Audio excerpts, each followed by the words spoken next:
Friends అందరూ ఎలా ఉన్నారు? ఈరోజు ఈ వీడియోలో ఇంత మట్టికి ఎవరు టచ్ అయినటువంటి ఒక టాపిక్ని నేనైతే టచ్ అయిపోతున్నాను అనమాట. అది మీరు తమ్మైల్ అయితే చూసుండొచ్చు. అసలు ఏమైపోయారు వీళ్ళంతా అనేటటువంటిది డీటెయిల్గా మాట్లాడుకునేటటువంటి ప్రయత్నం చేద్దాం. ఇప్పుడు యూట్యూబ్ డౌన్లోడ్ చేసుకొని చూసేవాళ్ళు ఇప్పుడిప్పుడే యూట్యూబ్ వాళ్ళు వీళ్ళ గురించి అంతలా తెలియకపోవచ్చు, కానీ ఒకప్పుడు వీళ్ళదే పై చెయ్యి. మన తెలుగు యూట్యూబర్స్లో తోపు యూట్యూబర్లు ఎవరు అంటే వీళ్ళే అనమాట. అంటే ఒకళ్ళని ఇందులో తీసేసేయండి, ఇంకొకళ్ళని కూడా తీసేయండి, మిగిలిన ఇద్దరైతే తోపు అనమాట. నేనైతే 100% ఒప్పుకుంటా. కొద్దిగా అటు ఇటుగా మాట్లాడేదంతా కూడా క్లియర్గా మాట్లాడతారు. వాళ్ళు ఎందుకు ఇప్పుడు కనుమరుగైపోయారు, వాళ్ళ నెక్స్ట్ ప్రాజెక్ట్ ఏంటి అనేటటువంటిది డీటెయిల్గా మాట్లాడేటటువంటి ప్రయత్నం చేస్తా.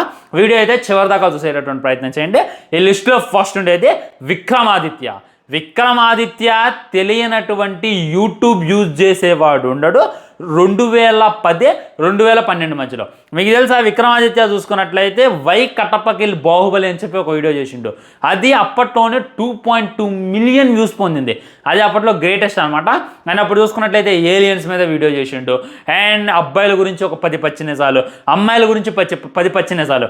లైక్ అంతకుముందు ఫ్యాక్ట్స్ చేసేవాళ్ళు, చాలామంది ఫ్యాక్ట్ చేసేవాళ్ళు, కానీ అమ్మాయిల గురించి కూడా ఫ్యాక్ట్ చేయొచ్చు, అబ్బాయిల గురించి కూడా ఫ్యాక్ట్ చేయొచ్చు అని చెప్పి ఒక ట్రెండ్ సెట్ చేసింది మట్టికి ఖచ్చితంగా విక్రమాదిత్య అనేటటువంటిది నేనైతే ముక్క కంటతో చెప్పేస్తాను అనమాట.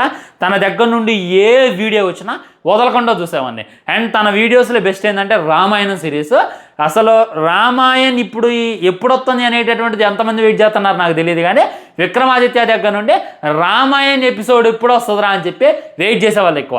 నేనైతే రామాయణ్ చదవాలి, అంతకనగా మహాభారతం కూడా చదవాలి, కానీ నాకు వినిపించింది మట్టికి ది గ్రేట్ విక్రమాదిత్య అని చెప్తా. ఆ తర్వాత కొన్ని టెంగర వీడియోలు చేసిండు, దానివల్ల ఇదేనమాట. సో ఇప్పుడు మనోడు చూసుకున్నట్లయితే తన ఛానల్ కానరాదు, తను కానరాడు. అండ్ తన ఛానల్ ఉంది, కానీ ఆ ఛానల్లో ఉన్నటువంటి పాత వీడియోలన్నీ కూడా తనైతే డిలీట్ చేసి కూర్చుండు. అండ్ అందులో చూసుకున్నట్టయితే కుకింగ్ వీడియోస్ అయితే చేసుకుంటాడు. మరి ఏం జరిగింది తనకు, ఎందుకు యూట్యూబ్ నుండి వెళ్ళి యూట్యూబ్లో చూసుకున్నట్లయితే అప్పట్లోనే లక్షలు సంపాదించుండు అని లక్షలు సంపాదించేటటువంటి దాన్ని వదిలిపెట్టి సడన్గా వంట వీడియోల మీద పట్టం ఏంది, అంత గ్యాప్ ఇవ్వటం ఏంది అని అంటే దాని వెనుకున్నటువంటి పెద్ద కథ అంటే ఏంది ఫ్రెండ్స్, తనకు చూసుకున్నట్లయితే ప్రమోషన్ వచ్చిందంట. అండ్ అప్పుడు మనకి స్టాక్ మార్కెట్ గురించి కూడా తనైతే మనకు చెప్పిండు అనమాట. సో విక్రమాదిత్య చూసుకున్నట్లయితే స్టాక్ మార్కెట్లో కోట్లు సంపాదించిండు, కోట్లు, మామూలు కోట్లు కాదు, చాలా అంటే చాలా సంపాదించిండు. యూట్యూబ్ మీద వచ్చినటువంటి రెవెన్యూ మొత్తం కూడా ఆ స్టాక్ మార్కెట్లో, షేర్ మార్కెట్లో పెట్టి బీభత్సంగా ఎర్న్ చేసిండు. అండ్ తను మ్యారేజ్ కూడా చేసుకున్నాడు అనమాట. అండ్ తన బ్యాంక్ అప్లై, తన దగ్గర భయంకరమైనటువంటి డబ్బులు ఉన్నాయి.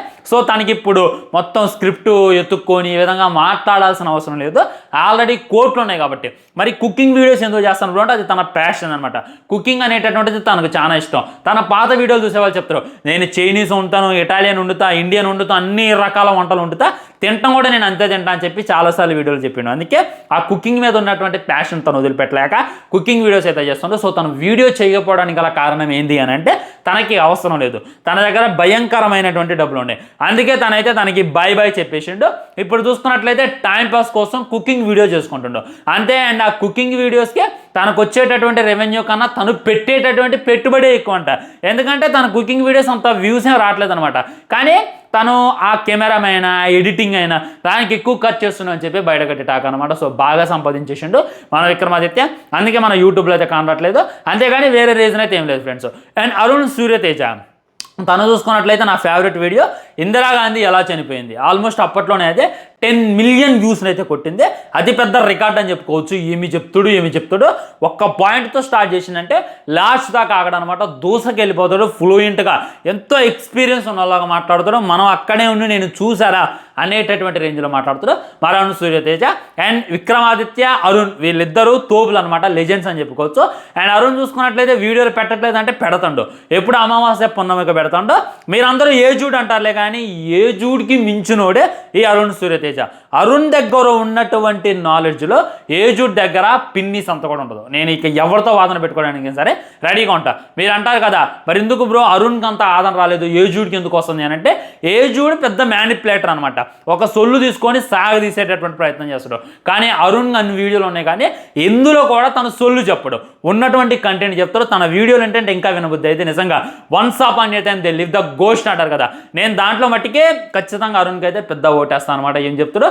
సో అరుణ్ భాయ్ నువ్వు ఫేస్ వీడియోలు కూడా చెయ్యి, ఏమి నాలెడ్జ్ లేని ఏజుడే 4-5 ఎడిటర్లను పెట్టుకొని 4-5 స్క్రిప్ట్ రైటర్లను పెట్టుకొని సొల్లంతా చెప్పి లక్షల్లో సంపాదిస్తుంటావు. అలాంటిది నువ్వు ఇంకా సంపాదించగలవు. నేను చెప్తాను కానీ నాలెడ్జ్ ముందు ఇప్పుడున్నటువంటి ఈ ఫ్యాక్ట్స్ చెప్పేటటువంటి ప్రతి ఒక్కళ్ళు వెంట్రుకతో సమానం. నువ్వు మళ్ళీ ఫ్యాక్ట్స్ రంగంలోకి దిగినవంటే వీళ్ళంతా కూడా దుకాణం సర్దేసుకుంటారు. సో విక్రమాదిత్యకే కోట్లు వచ్చేసాయి, కానీ నీ దగ్గర అయితే అంత డబ్బులు, ఆ విషయం నాకు తెలుసు. నువ్వేదో ఒక జాబ్ చేస్తున్నావు, ఆ జాబ్లో మంచి శాలరీ నీకైతే వచ్చి ఉండొచ్చు, కానీ మళ్ళీ నువ్వు యూట్యూబ్లో ఎంట్రీ చేయాలి. వాయిస్ ఓవర్ కాకుండా ఫేస్ వీడియోలు చేయి. ఫేస్ వీడియోలు నాకు తెలుసు నీ దగ్గర నాలెడ్జ్ ఉంది, నువ్వే చెప్తావు. నీకు ఒక ఎడిటర్ అవసరం లేదు, ఒక స్క్రిప్ట్ రైటర్ కూడా అవసరం లేదు, నువ్వే చేసుకుంటావు. కాబట్టి కొద్దిగా కాన్సన్ట్రేషన్ చేసి వారానికి 2 వీడియోలు, ఒక వీడియో రిలీజ్ చేస్తే మట్టికి నిన్ను కొట్టేడు ఉండడు అరుణ్ భాయ్. ఇదైతే గుర్తుంచుకునేటటువంటి ప్రయత్నం చేయి. అండ్ మన హర్ష సాయి తన కోసమే ఈ వీడియో చాలామంది చూస్తున్నారు అనేటటువంటి విషయం నాకైతే తెలుసు అనమాట. హర్ష సాయిని కలియుగ దేవుడు అన్నారు, కలియుగ కర్ణుడు అన్నారు. కట్ చేస్తే మనోడైతే ఇప్పుడు అసలు యూట్యూబ్లో వీడియోలు చేయట్లేదు. ఎప్పుడో సంవత్సరంన్నర క్రితం వీడియో అయితే పెట్టిందనమాట. అసలు ఏం జరిగింది, తన లైఫ్లో ఏమైంది అనేటటువంటి డీటెయిల్లోకి వెళ్తే స్పెషల్గా చెప్పాల్సిన అవసరం లేదు. బెట్టింగ్ స్కామ్స్ నేను ఎప్పుడో చెప్పిన, హర్ష సాయి బెట్టింగ్ ద్వారా వచ్చినటువంటి డబ్బుల్లో కనీసం తను 1,00,000 రూపాయలు సంపాదిస్తా అంటే దాంట్లో 1000 రూపాయలు మీ మొహానేసి వ్యూస్ కొనుక్కుంటుండో, వ్యూస్ కొట్టుకుంటుండో. అది రాంగ్ రా నాన్న అంటే అప్పుడు నన్ను అందరు తిట్టారు. కానీ కట్ చేస్తే మనోడు ఎక్స్పోజ్ అయిందనమాట. ఓన్లీ బెట్టింగ్ అని కాదనమాట, ఒక అమ్మాయి నన్ను వాడుకున్నాడు అనేటటువంటిది కేసు కూడా వేయడం జరిగిందనమాట. సో మెగాలో డాన్, మడ్డలో డాన్ అని చెప్పి ఒక సినిమా తీసిండు. ఆ సినిమా బాగానే కోట్లు ఖర్చు పెట్టిండు ఆ సినిమా కోసం. ఒక టీజర్ని కూడా రిలీజ్ చేసిండు అండ్ ఏదేదో చెప్పిండు అనమాట. ఈ సినిమా ఏదైతే ఉందో నెక్స్ట్ షాలో ఉంటుంది. ఇక హర్ష సాయి చూసుకున్నట్లయితే హీరోగా త్వరగా ప్రవేశం చేస్తాడు అని చెప్పి అందరూ అనుకున్నారు. కానీ కట్ చేస్తే మనోడు దేశంలో కూడా లేకుండా పారిపోయింది అనమాట. కోర్టుకు కూడా రాలేదు. కోర్టులో తను చాలామంది అయితే పిలిచారు, కోర్టు పిలిచింది, వేరే వాళ్ళు పిలిచినా కానీ ఈ బెట్టింగ్ యాప్స్ ఇష్యూ ఒకటి, అమ్మాయిల ఇష్యూ ఒకటి, ఇంకా చాలా కథల వల్ల తనైతే అడ్రస్ లేకుండా పారిపోయింది అనేటటువంటి క్లారిటీగా అర్థమవుతుంది. అండ్ హిందీలో చూసుకున్నట్లయితే వీడియో చేస్తుండే బ్రో అని చెప్పి నాకైతే చాలామంది ఇన్ఫర్మేషన్ అయితే ఇచ్చారు. మరి ఎంతవరకు నిజం అనేటటువంటిది మీరే చెప్పాలి. నేను మ్యాక్సిమం చెప్తానా, హర్ష సాయి ఇక వీడియోలు చెయ్యడు, మ్యాక్సిమం చేయడు. ఇక మళ్ళీ చేద్దామని చెప్పి రోడ్డు మీద కొత్త మట్టికి తనైతే మూసేస్తారనమాట. ఎందుకంటే ఇప్పుడు కూడా తను గుడ్డిగా నమ్మేటటువంటి వాళ్ళు ఉన్నారు కాదంట్లా. కానీ ఇప్పుడు చూసుకున్నట్లయితే తన మీద పోలీసులు, ఈ కోర్టు ఇదంతా కూడా నిఘా పెట్టింది. తను ఎన్ని లక్షలు ఎన్ని కోట్లు సంపాదించింది అనేటటువంటి విషయం కూడా తెలియదు భయ్య. ఎందుకంటే నార్మల్ యూట్యూబర్లే, జస్ట్ నార్మల్గా అలా చిన్న యూట్యూబర్లే బెట్టింగ్ యాప్స్ ద్వారా చాలా సంపాదించారు. అప్పుడు అన్వే చూసుకున్నట్టయితే బెట్టింగ్ యాప్స్ కోసం పోరాటం చేసిన కదా, చాలా అంటే చాలా సంపాదించారు. సో తను ఎంత సంపాదించిన అనేటటువంటిది లెక్కకోలేదు. దొరికిన మటుకే దోలు తిరిగిపోతే. అందుకే మనోడైతే అడ్రస్ లేడు, ఇండియాలోనే లేడు అనేటటువంటిది బయట గట్టి టాక్ అనమాట. మరి తన కంబ్యాక్ కోసం కూడా చాలామంది ఎదురు చూస్తున్నారు, నేనైతే ఎదురు చూడలేదు అనమాట. And last but not least మన పుట్టి అన్వేష్ చూసుకున్నట్లయితే నేనే బెట్టింగ్ యాప్ని బంద్ చేయించా అనేటటువంటి రేంజ్లో చెప్తున్నాను అనమాట మనోడు. కానీ దాని వెనక చాలామంది పోరాడారు, జనాలు తెలుసుకున్నారు, సబ్స్క్రైబర్స్ తిడుతున్నారు అనేటటువంటి ఉద్దేశం, అండ్ పోలీసులు అరెస్ట్ చేశారు అనేటటువంటి దానివల్ల బెట్టింగ్ ముఠా అయితే క్లోజ్ అయిపోయింది అనేటటువంటిది గుర్తుంచుకోవాలి. సో అన్వేష్ చూసుకున్నట్లయితే క్రెడిట్స్ తీసుకుంటాడు, నా వల్లే క్లోజ్ అయింది నాన్న. నువ్వు బెట్టింగ్ మీద పోరాటం ఎప్పుడో స్టార్ట్ చేసావు, నువ్వు పోరాటం స్టార్ట్ చేసాక ఇంకా దాని ప్రమోషన్స్ ఎక్కువైనా చెప్ప తప్పలేదనమాట. ఎప్పుడైతే మన సజ్జనార్ గారు జోక్యం చేసుకున్నారో, ఎప్పుడైతే మన తెలంగాణ ప్రభుత్వం, ఆంధ్రప్రదేశ్ ప్రభుత్వం జోక్యం చేసుకుందో, అప్పుడు బెట్టింగ్ యాప్లు ప్రమోట్ చేయడం ఆగిపోయింది. ఎప్పుడైతే బ్యాన్ చేశారో, ఎప్పుడైతే బ్యాంక్ అకౌంట్లో మీకు బెట్టింగ్ యాప్ ద్వారా డబ్బులు వస్తే వాటిని సీజ్ చేస్తాం అనేటటువంటిది చెప్పారో, అప్పుడు బెట్టింగ్ యాప్లు ఆగిపోయినాయి అనేటటువంటి గుర్తుంచుకోవాలి. క్రెడిట్స్ తోపడం అనేటటువంటిది చాలా ఈజీ, కానీ దాని వెనకున్నటువంటి కష్టం అందరికీ ఇచ్చేటటువంటి ప్రయత్నం చేయి. సో మనోడు చూసుకున్నట్లయితే కొద్దిగా లేట్గా వీడియోలు అప్లోడ్ చేస్తుంటాం, అండ్ మనోడిగా వీడియోలు కూడా చేయకపోవచ్చు అని చెప్పి చాలామంది అయితే కామెంట్ చేస్తున్నారు. ఏమైంది అనేటటువంటి మనమైతే వెయిట్ చేసి చూడాలి ఫ్రెండ్స్. ఇది అనమాట కంటెంట్ లాగ్ కాదు, వీళ్ళ గురించి మాట్లాడాలనిపించింది. మూవీ రివ్యూస్ గురించి ఆల్రెడీ ఇందా చేసినటువంటి వీడియోలో చెప్పాను, అది చూసాను మీకైతే క్లారిటీ వస్తుంది. ఉంటా మరి ఛానల్ని సబ్స్క్రైబ్ చేసుకొని వీడియో లైక్ చేయండి, వీళ్ళ దగ్గర షేర్ చేయండి. అంతే మాత్రం జై హింద్.